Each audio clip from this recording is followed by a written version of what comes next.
नमस्ते। Edu horizon infinite learning की तरफ से मैं नृति शाह प्रेसिडेंट आप सबका दिल से स्वागत करती हूँ। कैसे हैं आप सब? अच्छे ना? और हाँ, आप सबको अच्छे ही रहना है, ये मैं हमेशा कहती हूँ। एड्यू होराइजन इनफाइनाइट लर्निंग एक ऐसी शुरुआत है महिलाओं के लिए जहाँ जिसकी जो रिक्वायरमेंट है उसके हिसाब से हम लोग उसको सब जरूरतें पूरी करते हैं। जैसे अगर कोई लेडी पढ़ी लिखी है लेकिन इसको पूरी तरह से स्किल प्रैक्टिकली प्रोवाइड नहीं की जा रही है या तो अपनी लाइफ में वो सेल्फ डिपेंडेंट नहीं हो रही है, तो हम उसके लिए हैं। हमारा मेन एम जिसकी जो जरूरत है वह अगर दे पाए और विमेन को जीवन के हर स्टेज पे थोड़ा सेल्फ डिपेंडेंट कर पाए और कैपेबल कर पाए, तो वह अपनी लाइफ खुशी से और कॉन्फिडेंस से जी सकते। जैसे life is itself a school, ये मैं हमेशा कहती हूँ। इसकी कोई सीखने की लिमिट नहीं होती। हर रोज हम कहीं ना कहीं कुछ ना कुछ सीखते रहते हैं और अपने आप को अपडेट करते रहते हैं। यही सबको एक एक्साइटमेंट भी देता है। और ये तो हुई हर रोज की बात। लेकिन आज हमारे साथ एक बहुत ही खूबसूरत गेस्ट है, मैं लेके आई हूँ इनको। और इनके बारे में मैं बताना चाहूंगी। सबसे पहले आज मेरे साथ जो बैठे हैं एक सुंदर लेडी जिनका नाम है डॉक्टर किंजल त्रिपाठी। उन्होंने बीए एमएस किया है और 10 सालों से प्रैक्टिस कर रहे हैं as a primary health care physician. इनके इंटरेस्ट के सब्जेक्ट्स रहे हैं मुख्यत्वे विमेन हेल्थ, चाइल्ड केयर और स्किन डिसीज। इन्होंने डाइट और न्यूट्रिशन का डिप्लोमा कोर्स भी किया है और साथ में ये डायबिटिक एजुकेटर भी है। और मैं एड्यू होराइजन इनफाइनाइट लर्निंग की तरफ से आपका हार्दिक स्वागत करती हूँ। कैसे हैं आप किंजल जी? बहुत ही बढ़िया। Thank you so much for inviting me edu horizon infinite platform पर। इतना अच्छा मौका मिला है मुझे सभी लोगों के साथ इंटरेक्ट करने के लिए। Thank you. Welcome, you are most welcome ma'am. और जैसे हर बार हम कुछ ना कुछ नया लेके आते हैं और सब लेडीज, सब हमारे व्यूअर्स से इनके लिए एक एक्साइटमेंट रहता है कि इस बार क्या आएगा, इस बार क्या आएगा। तो मैं आज के अपने सब्जेक्ट के बारे में थोड़ा सा एक दो लाइंस बताना चाहूंगी सब व्यूअर्स को। जैसे आज का हमारा विषय है मेनोपॉज, जो महिलाओं के जीवन में आने वाला या तो आ चुका एक ऐसा फेज है जिनके बारे में ज्यादातर महिलाएं जानना चाहेंगी। तो सबसे पहले हम बेसिक सवाल पे ही जाएंगे और वहां से ही शुरुआत करेंगे किंजल जी कि मेनोपॉज एग्जैक्टली क्या होता है। ओके। आपने ये जो टॉपिक हमने लिया है मेनोपॉज, ये बहुत ही अच्छा और इम्पॉर्टेंट टॉपिक है क्योंकि हर महिला को इसके बारे में जानना ज़रूरी है। This is a natural process. मतलब हर फीमेल, हर महिला ये मेनोपॉज से गुजरती हैं। मेनोपॉज मतलब मेंसेस का पॉज हो जाना। मेंसेस का पॉज हो जाना मतलब मेनोपॉज। अभी मेनोपॉज को समझने के पहले मैं थोड़ी सी गाइडलाइन देना चाहती हूँ कि एग्जैक्टली मेंसेस होते क्या हैं, मेंस्ट्रुअल साइकिल होती क्या है। जब भी जी हम बिल्कुल। मेंस्ट्रुअल जब भी हम मेंस्ट्रुअल साइकिल के बारे में बात करते हैं तो ये रिप्रोडक्टिव सिस्टम का एक पार्ट है। मतलब मेंस्ट्रुअल साइकिल इट इंडिकेट्स कि बच्चा पैदा करना, फीमेल्स में मेंस्ट्रुअल साइकिल का मेजर रोल होता है बच्चा पैदा करने के लिए तैयारी होना। तो थोड़ी सी यस। गाइडलाइन मैं देना चाहती हूँ मेंस्ट्रुअल साइकिल के बारे में। आप देख सकते हैं। Can you see this properly? Yes yes हाँ। डेफिनेटली। ये बहुत जो ही पिक्चर बढ़िया है, स्केच बनाया है। हाँ, यस। ये जो स्केच है ये है ना गर्भाशय है। ये पूरा गर्भाशय है। ये अंडाशय है, यहाँ पे आप दिख रहे हैं। और यस। साथ साथ में यहाँ पे ये जो है ये गर्भाशय की जगह और योनि, वजाइना, जिसे हम वजाइना कहते हैं, राइट। यस। अभी राइट। मेंस्ट्रुअल साइकिल एग्जैक्टली होता क्या है, जैसे पहले दिन पीरियड आता है उसको अगर हम पहला दिन कहते हैं, उससे यस। पहले दिन से लेकर 12वें से 14वें दिन के बीच में ये अंडाशय से अंडा फूटता है और गर्भाशय की नली में जाके बैठता है यहाँ पे। ओके। ओके। ओके। ये प्रोसीजर के लिए अंडाशय कुछ हार्मोन सिक्रेट करते हैं और साथ ही साथ ब्रेन में से कुछ हार्मोन सिक्रेट होते हैं। ओके। ओके। अभी जैसे ही अंडा फूटा मतलब गर्भाशय अंदर चमड़ी बनाना शुरू कर देता है, क्योंकि अंडा फूटा मतलब ये प्रजनन का कार्य होना शुरू होता है। स्पर्म यहाँ यस। से ट्रैवल करते हैं और यहाँ पे बच्चा बनने का प्रोसेस शुरू होता है। अब बच्चा तो बना, उसको न्यूट्रिशन कहाँ से मिलेगा? तो इसके लिए गर्भाशय न्यूट्रिशन देने के लिए अंदर की चमड़ी को मोटी करना शुरू कर देता है। साथ साथ ही एग्जैक्टली। साथ साथ ही जो वजाइना है उसमें से नॉर्मल सिक्रेशन बनना शुरू हो जाते हैं, जो हम कभी कभार फील करते हैं वजाइना में वेटनेस, जो यस। पीलापन जो कहते हैं वो। साथ साथ ही ये चमड़ी तो बनना शुरू होती है, उसके साथ में अंडाशय में से जो हार्मोन सिक्रेट होते हैं उसकी वजह से ब्रेस्ट का एंगॉजमेंट होना शुरू होता है। ब्रेस्ट में भी कुछ ऐसे हार्मोन सिक्रेट होते हैं जिसकी वजह से ब्रेस्ट में दूध बनाने की नलियां बनना शुरू हो जाती है। ठीक है, ये ओके। नॉर्मल है। अगर इन केस 14 दिन ये अंडा फूटा, उसके 14 दिन के अंदर अगर बच्चा नहीं रुकता है या प्रजनन नहीं होता है, फर्टिलाइज्ड एग नहीं होता है, तो जो ब्रेन ओके। में से सिक्रेट हुआ हॉर्मोन्स है या ओवरीज या अंडाशय में से जो सिक्रेट हुआ हॉर्मोन्स है वो शट डाउन होना शुरू होते हैं, जिसकी वजह से ओके। गर्भाशय सिकुड़ना शुरू होता है। जैसे ही राइट। गर्भाशय सिकुड़ना शुरू होता है वैसे ही ये जो अंदर की चमड़ी है वह महीने के रूप में बाहर आती है, जिसे हम रेगुलरली कहते हैं पीरियड्स आना। This is yes. A normal regular cycle. इसमें आपने देखा ये पूरी साइकिल के लिए 28 दिन लगते हैं, जैसे 28 से 30 दिन, 12वें से 14वें दिन के बीच में अंडा फूटना, और उसके साथ में अगर बच्चा रुका तो प्रेगनेंसी कंटिन्यू होती है, और अगर बच्चा नहीं रुका तो ब्रेन और अंडाशय के हार्मोन्स कम होने की वजह से ये जो चमड़ी है वो शेड ऑफ होती है, जो हमें महीने के रूप में बाहर आती है। ये जो चमड़ी है इसको हम मेडिकल टर्म में एंडोमेट्रियम कहते हैं।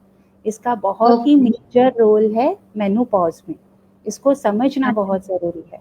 तो ये जो एंडोमेट्रियम है यही प्रेगनेंसी कंटिन्यू करने के लिए मूलभूत कारण होती है। Okay, okay. अगर बच्चा नहीं रुका तो 14 दिन बाद यही एंडोमेट्रियम बाहर आता है, जिसे हम नॉर्मल पीरियड कहते हैं। ओके, दूसरी एक बात समझना ज़रूरी है कि ये जो यस। अंडाशय है ये है ना एग का स्टोरेज है, मतलब रिजर्व बैंक कह सकते हैं एक प्रकार का। इसमें अंडों की संख्या कुछ निर्धारित होती है, वो जेनेटिकली निर्धारित की जाती है। जैसे अच्छा। फीमेल चाइल्ड जब पेट में होता है तभी ही ये अंडाशय के अंदर कुछ अंडों की संख्या निर्धारित हो जाती है genetically. Okay, okay. so this is a normal menstrual cycle where every females get menses, means yes. bleeding, okay, at the end of 28 to 30 days. Cycle Okay, बोलते हैं जिसको। इसे यस। मेंस्ट्रुअल साइकिल कहते हैं। सेम जैसे अगर ये 28वें दिन आपका महीना आ जाता है, अगेन उसको हम 28वें दिन को पहला दिन कहते हैं। अगेन वापस से 12 से 14वें दिन के बीच में कोई अल्टरनेट, और अंडा फूटना भी अल्टरनेट होता है। एक महीने में राइट साइड से फूटता है, दूसरे महीने से लेफ्ट साइड में से फूटता है। Left side. हाँ, यस। सो दिस इज हर एक महीने में एक तरफ से एक ही अंडा बाहर निकलता है। This is what a correct. Normal menstrual cycle. अभी मेनोपॉज का मतलब क्या है? मेनोपॉज यानी ये जो अंडे हैं अंडाशय में, इसका खत्म हो जाना। अंडों का खत्म हो जाना मतलब मेनोपॉज। अंडे खत्म हो गए मतलब गर्भाशय में चमड़ी बनना बंद हो जाता है। गर्भाशय में चमड़ी बनना बंद हो गया, इसका मतलब है पीरियड्स नहीं आना। मतलब हम मेनोपॉज को इस तरह से भी देखते हैं कि अंडाशय में अंडे खत्म होना या फिर महीना बंद हो जाना, पीरियड्स आना बंद हो जाना।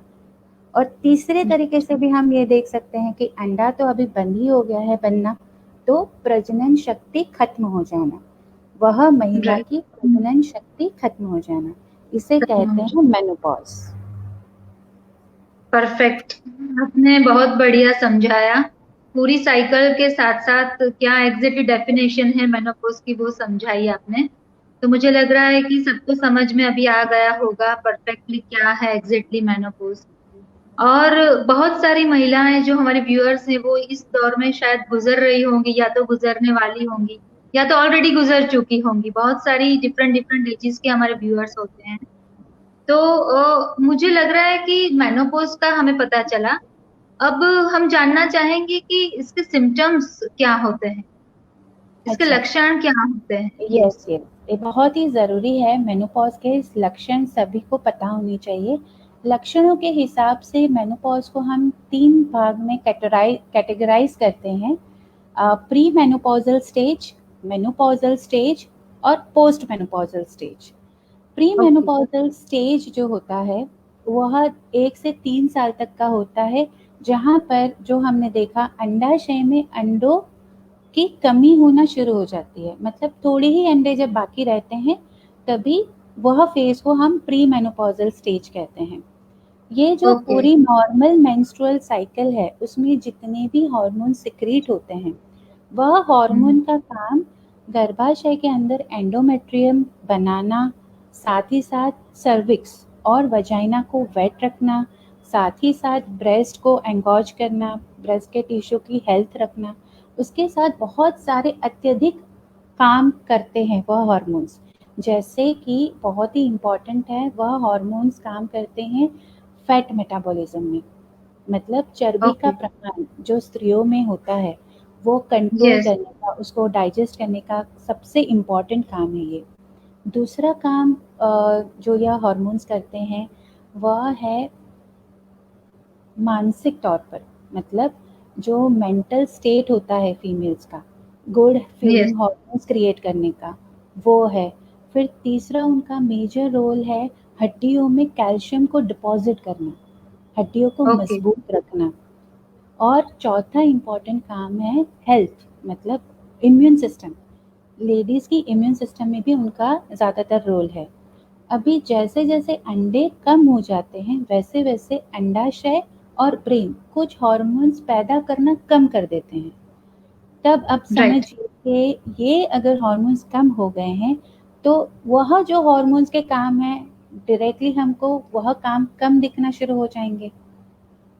ओके। जैसे कि सबसे इम्पोर्टेंट हमें ये देखना है, गर्भाशय का जो अंदर का चमड़ी है, जिसे हम एंडोमेट्रियम कहते हैं, उसकी जो थिकनेस है, सबसे पहले उस पे इफ़ेक्ट आना शुरू हो जाती है। तो प्री मेनोपॉज़ल स्टेज जो 1 से 3 साल के बीच का होता है, और वो शुरू होता है at the age of 36 to 40 years. जब फीमेल्स 36 इयर्स की होती है, 36, 37 इयर्स की होती है, तभी से ये शुरू होना हो जाता है, चालू हो जाता है प्री मेनोपॉज़ल स्टेज। उसमें सबसे पहले हमको सिम्पटम्स ये दिखता है कि पीरियड्स इरेगुलर हो जाते हैं। इरेगुलर इन द सेंस 1 महीने में 2 बार पीरियड आना, या 2-3 महीने में 1 बार पीरियड आना। राइट। पीरियड का जो फ्लो है, वो या तो एक्सेसिव हो जाना या फिर स्कैंटी हो जाना। तीसरा हमें ये दिखता है कि ब्लीडिंग होती है जो, वो जनरली थोड़े से क्लॉट्स और थोड़ी-सी ब्लड के साथ, लिक्विड के साथ होती है। पर प्री मेनोपॉज़ल स्टेज में कभी-कभार बहुत ज़्यादा क्लॉट्स गिरते हैं। जो कलर होता है ब्लीडिंग का, वो या तो ब्लैकिश होता है या ब्राउनिश हो जाता है। तो this is very alarming symptom.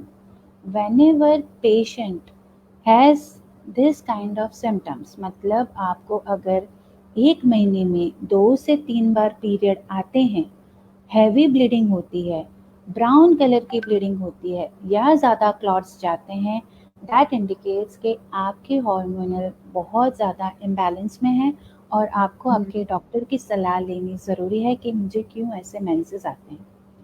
दूसरी यस। तरफ दूसरी तरफ हम ये देखेंगे कि अगर मेंसेस स्कैंटी भी हो जाते हैं, या 3 महीने में या 2 महीने में 1 आध बार आते हैं, और सिर्फ एक ही दिन महीना आता है, या एक ही दिन पीरियड आता है, एक ही दिन ब्लड फ्लो होता है और स्टॉप हो जाता है, तो भी फीमेल्स को अटेंशन देना है कि इतने महीने तो रेगुलर आता था, इतने दिन आता था, इतना दिन फ्लो होता था, अभी अचानक से 3 महीने में या 2 महीने में मुझे क्यों पीरियड्स आ रहे हैं।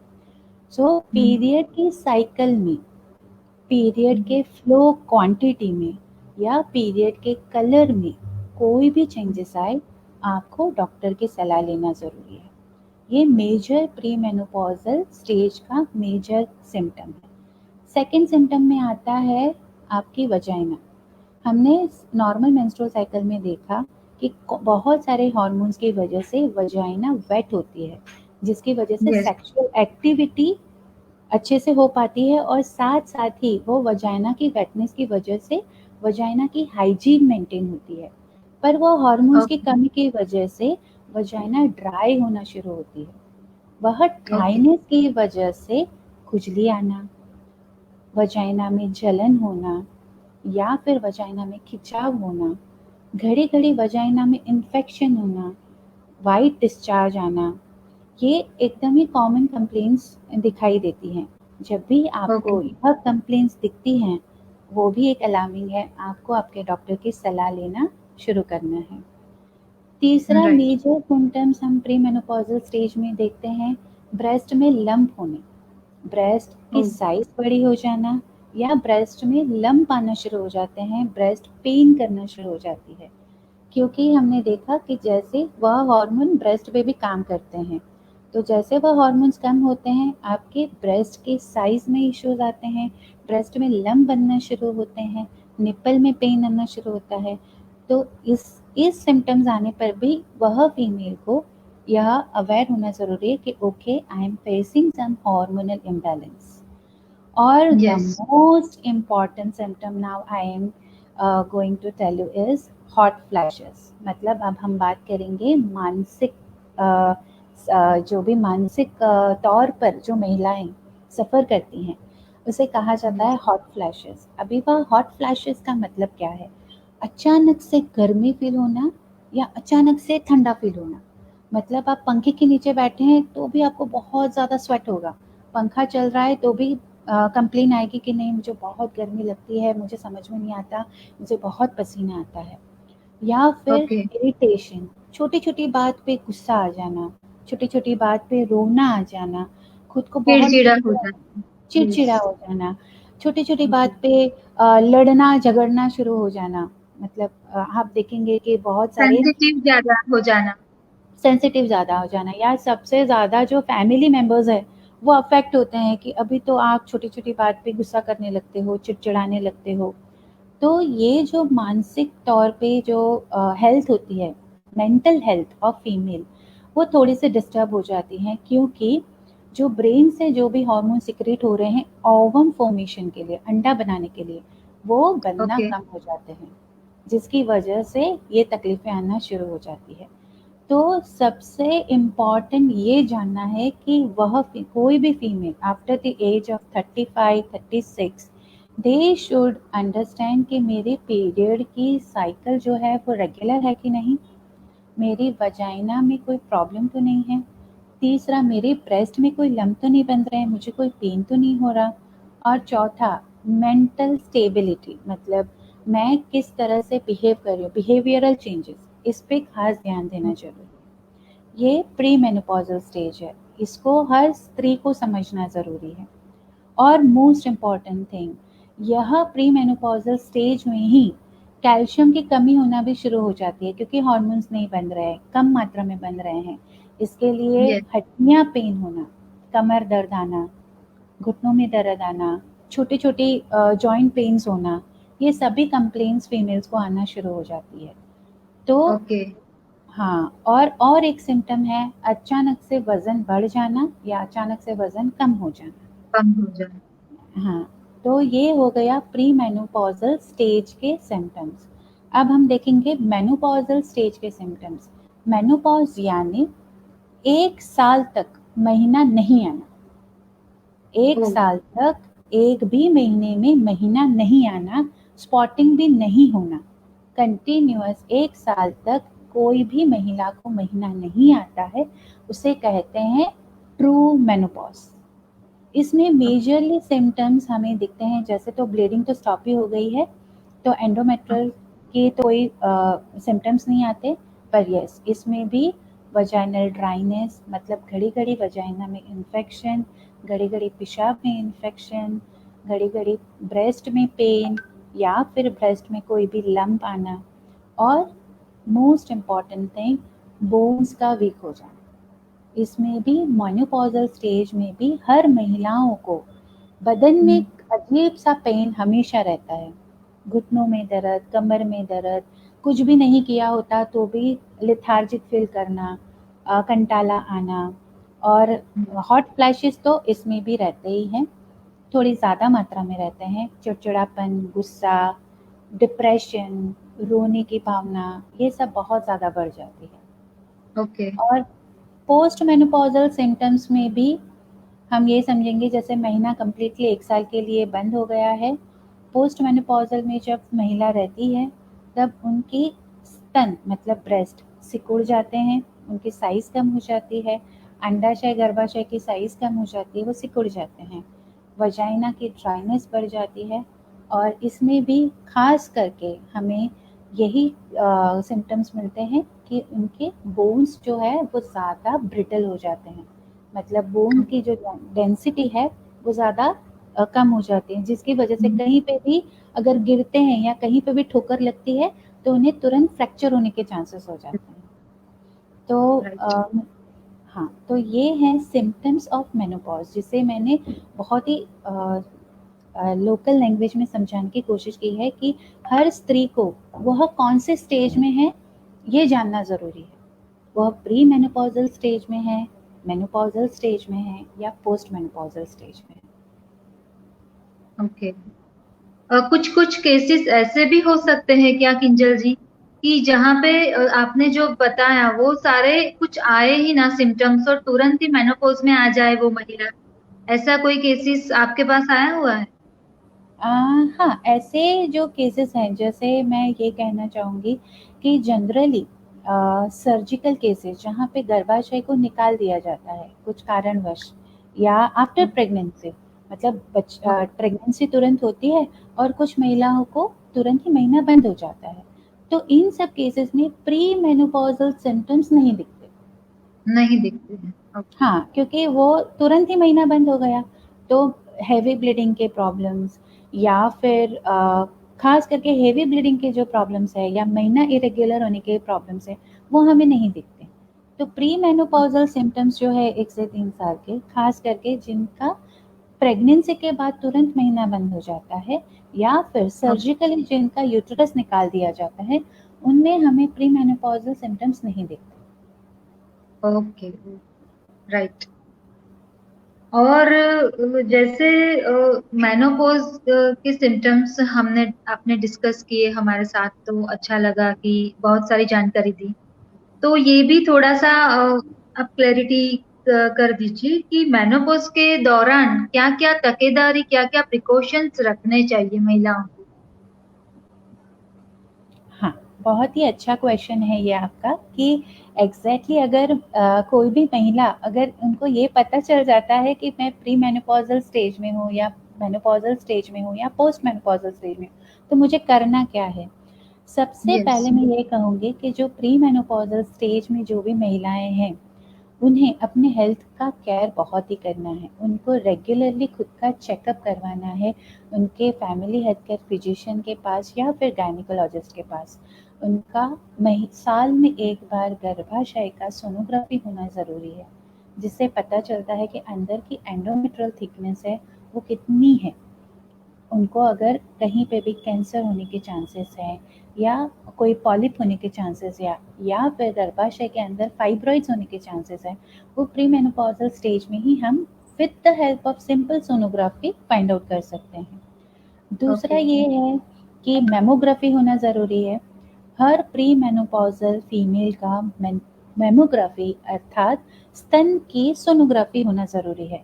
इसमें भी मैंने यस। जैसे बताया था कि ब्रेस्ट का साइज़ बढ़ जाता है या फिर निप्पल में खिंचाव महसूस होता है या फिर कोई-कोई स्त्रियों को ब्रेस्ट की साइज़ में डिफरेंट, एक बड़ा होता है, एक छोटा होता है, ऐसे भी कंप्लेंट्स होते हैं या फिर उन्हें लंप दिखते हैं। तो ये सब भी जो भी है, वो हमें सिंपल मेमोग्राफी से पता चल जाता है कि उनके ब्रेस्ट के अंदर कोई लंप तो नहीं है, ब्रेस्ट कैंसर तो नहीं है, ये हमें पता चलता है। और तीसरा मेनली प्री मेनोपॉज़ल केस में डायग्नोस्टिकली पेप स्मीयर होना ज़रूरी है।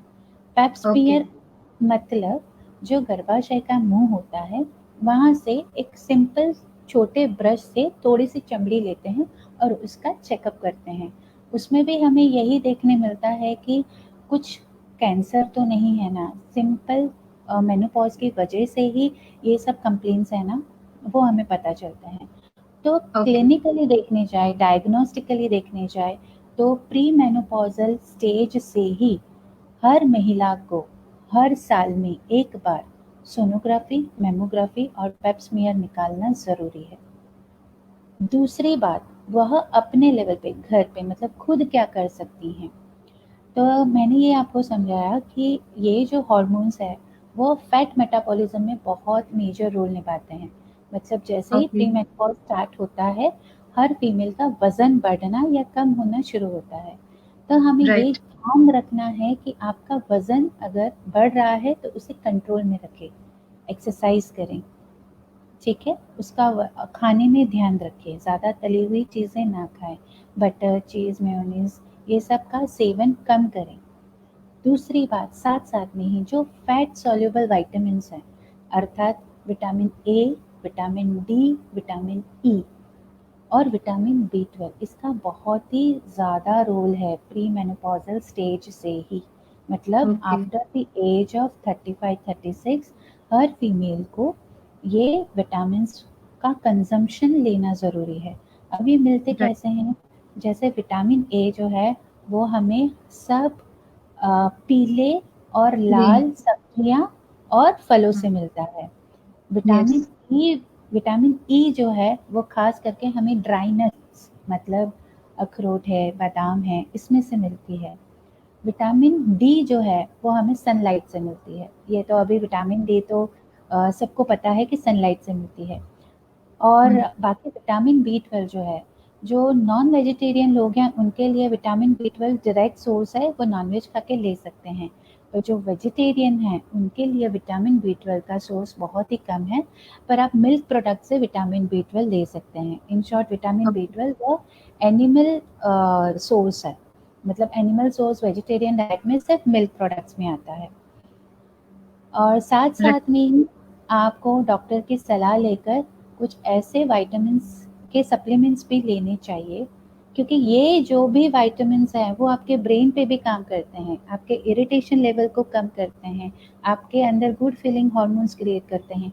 तो जो मानसिक असंतुलन जो क्रिएट होता है मेनोपॉज में, ये विटामिन की मदद से, एक्सरसाइज की मदद से, सनलाइट की मदद से इसकी जो इंटेंसिटी है उसको हम रिड्यूस कर सकते हैं। ओके। और साथ साथ में ही जो मेनोपॉज या पोस्ट मेनोपॉज में भी खास करके कैल्शियम इसका मेजर रोल है, क्योंकि कैल्शियम डिप्लीट हो रहा है। कैल्शियम एब्जॉर्प्शन करने वाले जो हॉर्मोन्स हैं वो अभी सिक्रीट होना कम हो गए हैं। तो आपको खाने में जिस चीज़ में से कैल्शियम मिलती है वो चीज़ का सेवन करना ज़रूरी है। राइट। और साथ में मुझे लगता है कि एक छोटा सा सजेशन है कि एक्सरसाइज, योगा, मेडिटेशन भी अगर महिलाएं करें साथ में तो थोड़ा बहुत हेल्पफुल हो सकता है। थोड़ा बहुत नहीं, it is having a major role. अगर आप एक्सरसाइज करते हैं, ब्रीदिंग एक्सरसाइज करते हैं, तो आपकी जो मानसिक असंतुलन है ऑब्वियसली वो कम होती है। मेडिटेशन, एक्सरसाइज, प्राणायाम, इससे इनडायरेक्टली हम ब्रेन में ऑक्सीजन का कॉन्सेंट्रेशन बढ़ाते हैं। यस। जैसे ही यस। ब्रेन में कॉन्सेंट्रेशन ऑक्सीजन का बढ़ा, जो भी हॉर्मोन्स कम होना शुरू हुए हैं वो अपने लेवल में आना शुरू हो जाते हैं। या हाँ फिर जी। जो भी, हाँ, हम्म। अपने आप आते हैं। और मैं ये भी कह सकती हूँ कि जो ओवम फॉर्मेशन के जो हॉर्मोन्स है, चलो उनका अगर पिक नहीं होता, पर गुड फीलिंग हॉर्मोन्स है वो बढ़ना शुरू हो जाते हैं। स्ट्रेस हार्मोन है उनका कम होना शुरू हो जाता है। राइट। सही है। और एक छोटा सा सवाल है, जैसे आपने बताया तो सही कि कैल्शियम का बहुत बड़ा रोल है। तो कैल्शियम का जैसे मेनोपॉज के सिम्टम्स में या मेनोपॉज के सिम्टम्स को इम्प्रूव करने में, उसकी जो परेशानियां होती है उसको, तो कैल्शियम का रोल थोड़ा आप एक्सप्लेन करेंगे ज्यादा मैम? हाँ, यस, श्योर। जैसे मैं सिंपल मुझे ये एक सभी को बताना है कि बदन में पेन क्यों होता है, हमें पेन क्यों आता है। तो पेन का मतलब ही ये है कि आपके बदन में कुछ चीज़ों की कमी है। कमी होना ही इंडिकेट करता है आपको पेन आ रहा है, मतलब आपको यस, जोड़ों में दर्द होता है या मस्कुलर पेन होता है, वो पेन ही इंडिकेट करता है कि आपके बदन में उस चीज़ की कमी है। अभी अगर हमें डेफिनेटली। हाँ, अभी हमारे पास 2 ही रास्ते हैं, अगर कुछ चीज़ की कमी हो जाती है तो हमारे पास 2 ही रास्ते हैं, या तो उसे जनरेट करो या तो रिप्लेस करो। यस, कभी भी कहीं भी चीज़ की कमी होती है तो हमारे पास 2 ही रास्ते होते हैं, या तो उसे जनरेट किया जाता है या तो उसे रिप्लेस किया जाता है। अब कैल्शियम तो हम जनरेट नहीं कर सकते, हम अगर कुछ भी खाते हैं उसमें से एब्ज़ॉर्ब होता है और वो हड्डियों ओके, में जाता है, ओके? तो हम जितना भी खाएँगे पर वो एब्ज़ॉर्ब करने वाला हार्मोन है उसकी कमी है, थोड़ी ही मात्रा में वो एब्ज़ॉर्ब होता है, तो हमें क्या करना पड़ेगा, मात्रा बढ़ानी पड़ेगी। इसके लिए यस, कैल्शियम सप्लीमेंट लेना आफ्टर द एज ऑफ 35, इसके लिए हर डॉक्टर या आप कहीं पे भी देखेंगे कैल्शियम सप्लीमेंट लेने के लिए हमेशा जोर किया जाता है, क्योंकि उसका एब्जॉर्प्शन कम होता है बदन में, एब्जॉर्ब करने वाले हॉर्मोन्स की कमी हो जाती है, इसलिए हमें मात्रा बढ़ानी पड़ती है। और जैसे ही ओके, दूसरे हॉर्मोन्स जैसे कि एस्ट्रोजन जो मेन कैल्शियम एब्जॉर्प्शन करने में ज़्यादा हेल्पफुल होता है, वह जैसे कम होता है वैसे ही कैल्शियम अपने बदन में एब्जॉर्ब होना कम हो जाता है। तो एस्ट्रोजन का बहुत ही बड़ा रोल है, जिसकी मात्रा कम हो जाती है जैसे जैसे अंडे बदन में कम हो जाता है। तो हर फीमेल को after the age of 35 every day doctor की सलाह से एक कैल्शियम सप्लीमेंट लेना ज़रूरी है। सही है।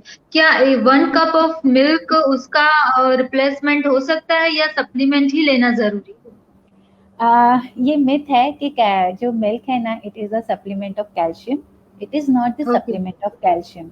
Milk okay, has calcium but it is I can't replace as a calcium supplement. Milk is a okay, good source of glucose. Cal glucose, okay, glucose उसमें लैक्टोज है, जो हजम होने के लिए पेट को 2 से ढाई घंटे लगते हैं। ओ, इसीलिए दूध, हाँ, इसीलिए जब आप दूध पीते हैं तो आपको 2 घंटे बाद भूख लगती है। तो आप एज अ मील रिप्लेसमेंट दूध ले सकते हैं कि मुझे अगर 2 घंटा कुछ खाने नहीं मिला तो मैं दूध ले सकती हूँ। पर कैल्शियम सप्लीमेंट के लिए दूध सिर्फ अकेला सोर्स नहीं है। आपको अगर अच्छी क्वांटिटी में फूड सप्लीमेंट से अगर कैल्शियम चाहिए, तो आपको खाने हैं फ्रूट्स, सैलड्स, इसमें से green leafy vegetables, they are good source of calcium. Sprouts है, they are good source of calcium, but milk is not the good source of calcium, it is a good source of glucose। Glucose, okay, हाँ, वह उसमें जो ये, lactose है वह हाँ, long standing glucose है। आप मिल्क ओके, रिप्लेसमेंट कर सकते हो मिल्क से। Okay, thank you so much. ये मुझे भी ऐसा लग रहा था कि सब लोग ऐसे बोलते हैं, तो मुझे लगा पूछ लेते हैं, चलो। मिल्क नहीं, आप ड्राई नट्स लीजिए, आप वेजिटेबल्स ओके, लीजिए, सैलड्स लीजिए, फ्रूट्स लीजिए, they are good source of calcium. Okay, okay, thank you ma'am. और हमारा बहुत सारा डिस्कशन हो रहा है अभी फीमेल मेनोपॉज के रिलेटेड, जो सिम्टम्स है, क्यों होता है, कैसे होता है, वगैरह वगैरह। तो हमारे समाज में जैसे महिलाएं पुरुष दोनों ही इक्वली पार्ट रखते हैं, इक्वली इतने सोशली होते हैं बिजी, और मतलब सोशली दोनों का बराबर का हिस्सा है।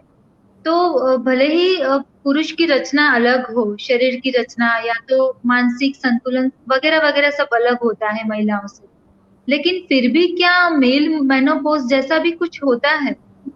बहुत ही आप अच्छा सवाल पूछा है आपने, बहुत ही अच्छा सवाल है ये। यस, मेल में भी मेनोपॉज होता है। मेनोपॉज का अर्थ हमने समझा कि पीरियड्स बंद होना, मेंसेस का स्टॉप होना। उसके साथ साथ में हमने ये भी समझा कि कुछ हार्मोन्स कम हो जाते हैं। पॉज ओके, मतलब कम हो जाते हैं। वैसे ही यस, मेल में भी एक पर्टिकुलर एज के बाद कुछ हार्मोन्स बनने कम हो जाते हैं, पर इसे हम मेन मेलोपॉज नहीं कहते, उसे हम एंड्रोपॉज कहते हैं। मेल में एंड्रोपो, एंड्रोपॉज कहते हैं। मेल में एक हार्मोन होता है टेस्टोस्टेरॉन, जिनकी मात्रा धीरे धीरे कम होती है, बदन में धीरे धीरे कम होती है। जैसे female menopause it is a very fast process, मतलब 3 से 5 साल के बीच में अंडे खत्म हो जाते हैं। अंडे खत्म होने की वजह से हार्मोन्स बनना बंद हो जाते हैं। पर ओके। मेल में ऐसा नहीं होता। मेल में जो अंडे होते हैं वो रिप्रोड्यूस होते रहते हैं। Female okay. में अंडे स्टोरेज होते हैं, रिजर्वेशन होता है अंडों का। पर मेल में वह अंडे बनते रहते हैं, रिप्रोड्यूस होते राइट। रहते हैं। तो हम ये नहीं कह सकते कि जो एंड्रोपॉज है उसमें मेल में अंडे खत्म हो जाते हैं, नहीं। Mail right. में हार्मोन्स की कमी होती है। वह हार्मोन्स भी उनके बॉडी में गुड फीलिंग हार्मोन्स भी क्रिएट करते हैं। मतलब उन्हें भी वैसे ही हॉट फ्लैशेस आते हैं, जैसे चिड़चिड़ापन होना, डिप्रेशन आना, सुस्ती लगना, बहुत ज़्यादा कभी कभार ज़्यादा भूख लगना या भूख की कमी हो जाना, अ, या फिर ये कहेंगे चिड़चिड़ापन होना, मोटापा बढ़ना। ये सभी सिम्टम्स हमें मेल में भी दिखते हैं after the age of 40। But this symptoms are very slow in the sense, ये जो सिम्टम्स है वो धीरे धीरे धीरे आपको, जब इंसान 50 साल का होता है तब ऐसा रियलाइज होता है, अच्छा कि ये भी सिम्टम्स उनमें दिख रहे हैं, ये भी सिम्टम्स उनमें दिख रहे हैं। पर in the case of female it is very fast. आप 1-2 साल में आपको एक ही महीने में पता चल जाता है कि इरिटेशन लेवल बढ़ गया है, गुस्सा बढ़ गया है, डिप्रेशन बढ़ गया है, रोना बढ़ गया है। तो मेल में उनके जो सेक्स हार्मोन टेस्टोस्टेरोन उसकी धीरे धीरे कमी होती है, जिन्हें हम एंड्रोपॉज कहते हैं। पर इसका मतलब ओके। ये नहीं है कि एंड्रोपॉज में मेल जो है उनके स्पर्म काउंट कम होते हैं। वह they okay. Can reproduce at up to the age of 65 to 70 years. Okay. Right. सही है, लेकिन क्या रहेगा कि इसका कोई टेस्ट वगैरह होता है मेनोपॉज का? जैसे हमारा लेडीज का जो होता है, डिफरेंट डिफरेंट टेस्ट होते हैं, तो मेल में ऐसे होते हैं? मेल में भी है ना, टेस्ट करने के लिए सिर्फ वही टेस्टोस्टेरोन हार्मोन ही टेस्ट किया जाता है ब्लड में। अगर हमें ये सब सिम्टम्स दिखते हैं, जैसे उनमें चिड़चिड़ापन बढ़ता है, या फिर अचानक से वज़न बढ़ जाता है, या फिर ज़्यादा सुस्ती महसूस होती है, और सब रिपोर्ट्स नॉर्मल आते हैं, फिज़िकली अगर पेशेंट एकदम स्टेबल होता है, blood pressure, cholesterol everything comes normal, तो हम टेस्टोस्टेरोन का लेवल चेक करके देख सकते हैं कि उनके लेवल्स कितने कम हुए हैं। ओके। सही है। सिर्फ एक ही और डायग्नोस्टिक टेस्ट है मेल के लिए, टेस्टोस्टेरोन हार्मोन का ब्लड ब्लड के द्वारा टेस्ट होना। टेस्ट होना ब्लड में ही होता है, राइट। अ, सही बात है। और बहुत सारी गलत फहमियां भी होती हैं हमारे मन में, सबके मन में। जैसे हम मेडिकल जो होता है उससे कनेक्टेड नहीं है, आप डॉक्टर हैं लेकिन हम तो नॉर्मल होते हैं, तो हमारा फील्ड डिफरेंट होता है, तो हमें सब कुछ एग्जैक्टली पता नहीं होता है। तो सब लोग ऐसा कहते हैं कि जैसे कैंसर रिलेटेड मेनोपॉज के सिम्टम्स, यानी कि कई कई महिलाओं को कैंसर गर्भाशय का या गर्भाशय के रिलेटेड जो अंग होते हैं उसका हो जाता है मेनोपॉज के दौरान। क्या ये सही बात है?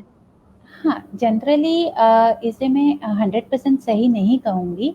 जैसे मैंने एक्सप्लेन किया था, बहुत सारे हार्मोन्स होते हैं जो एंडोमेट्रियम मतलब गर्भाशय के अंदर की चमड़ी बनाने में जवाबदार होते हैं। जब वह इम्बैलेंस हो जाते हैं तो अचानक से उनका फॉर्मेशन बढ़ जाता है।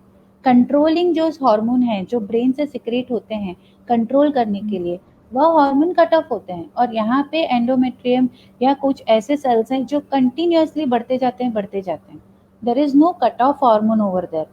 सो इसकी वजह से हमें मेनोपॉज के टाइम, प्री मेनोपॉजल स्टेज में या मेनोपॉजल स्टेज में कैंसर जैसी बीमारियां डिटेक्ट होती हैं। ये सही है, क्योंकि जो कट ऑफ करने वाले हॉर्मोन्स होते हैं वह उनकी मात्रा कम हो जाती है। और साथ ही मैं ये कहूँगी कि कैंसर ये वर्ड ही इंडिकेट करता है कि एक कोई भी एक सेल का बहुत ज़्यादा प्रमाण में प्रोड्यूस होते रहना। मतलब अपनी राइट। बॉडी में एक कट ऑफ सिस्टम होता है हर सेल के लिए। मतलब एक मात्रा में अगर सेल प्रोड्यूस होता है तो there is cut off system, मतलब इतना अमाउंट में सेल प्रोड्यूस हुआ तो कुछ हार्मोन्स या कुछ एंजाइम्स ऐसे प्रोड्यूस होते हैं जिसकी वजह से फिर वो कट ऑफ हो जाते हैं कि बस अभी इतने ही सेल्स अपने बदन में चाहिए, अभी इससे ज़्यादा प्रोडक्शन नहीं होना चाहिए।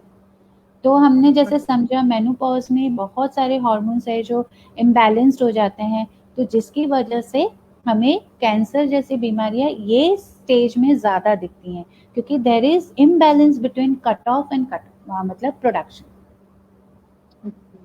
तो इसीलिए मैंने इतना स्ट्रेस दिया था कि जब भी आप प्री मेनोपॉजल स्टेज में होते हो या मेनोपॉजल स्टेज में होते हो या पोस्ट मेनोपॉजल स्टेज में होते हो, आपको आपका रूटीन चेकअप होना ज़रूरी है। आपको आपके गायनेकोलॉजिस्ट को मिलना ज़रूरी है। आपके अंदर अगर कुछ भी जैसे रेगुलर हो रहा है, उससे कुछ भी इरेगुलर होता है, या आपको ऐसा समझ में आता है कि ये नॉर्मल नहीं है, कुछ तो एबनॉर्मल है, वह हर फीमेल को डॉक्टर के पास जाके चेकअप करवाना ज़रूरी है। सही है। और मुझे लग रहा है कि एक दो सिम्टम्स जैसे मैं आपको बताऊं कि जैसे भूख कम होना या तो नींद कम होना, ऐसे सिम्टम्स आ सकते हैं मेनोपॉज के दौरान। यस, ये बहुत ही कॉमन है कि या तो ज़्यादा नींद आना या तो नींद कम हो जाना, क्योंकि जो हार्मोन सिक्रीट होते हैं ओवम फॉर्मेशन के लिए वह इम्बैलेंस हो जाते हैं, जिसकी वजह से गुड फीलिंग हार्मोन जो अच्छा फील करवाने वाले हार्मोन है उसकी मात्रा भी कम हो जाती है, जिसकी वजह से इरिटेशन लेवल बढ़ जाती है, ब्रेन में राइट। इरिटेशन लेवल बढ़ जाती है, जिसकी वजह से नींद कम हो जाती है, सुस्ती आती है, भूख नहीं लगती है, डिप्रेशन की फीलिंग्स आती है। यही सब फीलिंग इंडिकेट करती है कि आपके अंदर कुछ जो बहुत ही इम्पोर्टेंट है वो नहीं बन रहा है या कम बन रहा है। सही है। हाँ, अच्छा लगा और बहुत सारी इंफॉर्मेशन दी आपने किंजल जी। और मुझे लग रहा है कि समय भी काफी हो रहा है, हमारे साथ साथ समय भी बढ़ रहा है। और आप हमारा बहुत सारे पॉइंट्स जो थे महिलाओं के और मुझे क्वेश्चंस मिले थे हमारे व्यूअर्स के, वो सब हमने कवर किए हैं। लेकिन आप अभी भी कुछ बताना चाहेंगी, कुछ इम्पोर्टेंट पॉइंट्स, या तो आपके लिए ऐसा कुछ हो महत्व की सूचनाएं या कुछ पॉइंट्स हमारे व्यूअर्स के लिए, महिलाओं व्यूअर्स के लिए। Yes, thank you so much for giving me this opportunity. सबसे इम्पॉर्टेंट बात यह है कि जब भी महिला प्री मेनोपॉजल स्टेज में होती है, उसकी जो मानसिक स्थिति होती है वो बहुत ही इम्बैलेंस्ड होती है। तभी परिवारजनों को, खास उस समय में परिवारजनों को वह फीमेल को सपोर्ट देना ज़रूरी है। सपोर्ट आप किस तरीके से दे सकते हैं? खुद को ये अवेयर करके कि ओके, मेरी वाइफ या मेरी बेटी या मेरी बहू अभी प्री मेनोपॉजल स्टेज में है, उसके हार्मोन्स अभी इम्बैलेंस हो रहे हैं, उसे चिड़चिड़ापन आता है, उसे बदन में थकावट होती है। तो यह फैमिली मेंबर्स को समझना ज़रूरी है कि अभी मेरे घर में जो महिला है वह प्री मेनोपॉज या मेनोपॉज या पोस्ट मेनोपॉजल स्टेज में है। एक ओके। दूसरी बात, जो भी मेल पार्टनर्स हैं उन्हें भी ये ध्यान रखना ज़रूरी है, क्योंकि ये एक मेन टॉपिक है। फीमेल जब भी प्री मेनोपॉज, मेनोपॉज या पोस्ट मेनोपॉज में होती है तो उन्हीं उनकी सेक्स अर्ज कम हो जाती है।